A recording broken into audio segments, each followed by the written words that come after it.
Bydd yn edrych lawr nawr yn gweud, ni wedi gwneud y peth gorau allan ni wneud yn ei enw.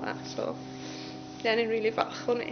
Ym mis Mai, collodd Jacob Crane ei fywyd i leukemia wedi brwydr 20 mis. Oedd o'n rhan enfawr o fywyd y chweched dosbarth, wastad wedi amgylchynu gan gryw o ffrindiau agos iawn. Jyst yn bachgen hyfryd yma yn yr ysgol. Mae ei ffrindiau yn rhan hollbwysig o'r Jacob Crane Foundation, elusen sydd wedi ei sefydlu i gofio am ei ffrind. Yr unig peth oedd e moyn neud trwy gydol y fywyd oedd helpu pobl eraill. So, fel yn ei enw fe nawr, ni yn neud yn union hwnna. Mae'r arian sydd wedi ei godi hyd yn hyn wedi mynd at ystafelloedd yn y Ronald McDonald House a roddodd help mawr i'r teulu yn ystod salwch Jacob. Ni moyn i teuluoedd arall fod yn...